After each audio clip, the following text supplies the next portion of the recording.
Vamos então resolver o exercício número 2 da página 61 e neste exercício vamos analisar a leitura do valor do número irracional na reta numérica.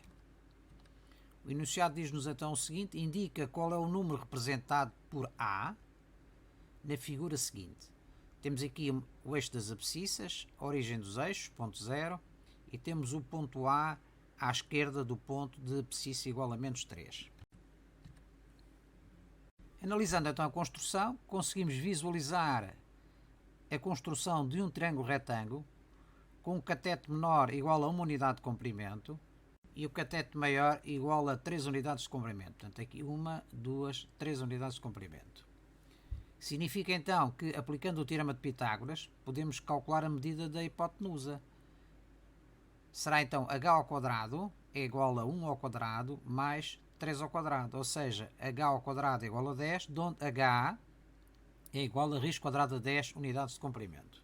Para podermos ler qual o valor da abscissa do ponto A, temos que verificar qual é o início do segmento correspondente à medida da hipotenusa.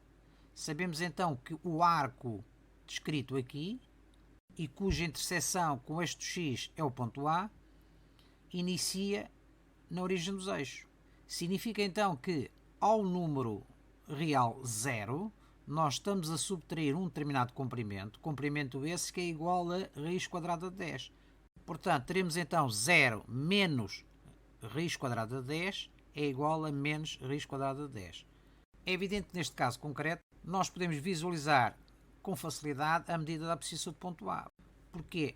Porque a abscissa do ponto A se situa à esquerda do ponto 0, isto é uma abscissa negativa.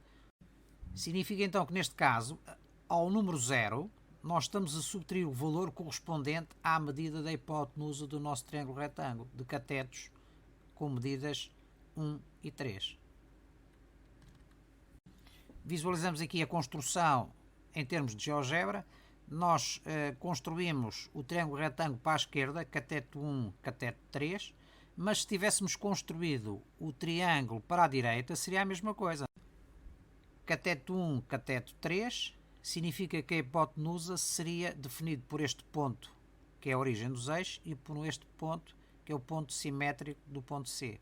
Portanto, o raio seria exatamente o mesmo. Portanto, significa que a medida iria cair no ponto P2 de abscissa igual a menos raiz quadrada de 10. Vejamos então em termos dinâmicos. Marcação do ponto inicial, ponto de coordenadas 0, 0, origem dos eixos, cateto de medida 1 unidade de comprimento, cateto com uma medida 3 unidades de comprimento, a hipotenusa com medida igual a raiz quadrada de 10, e a transferência depois para o lado esquerdo para obtermos menos raiz quadrada de 10.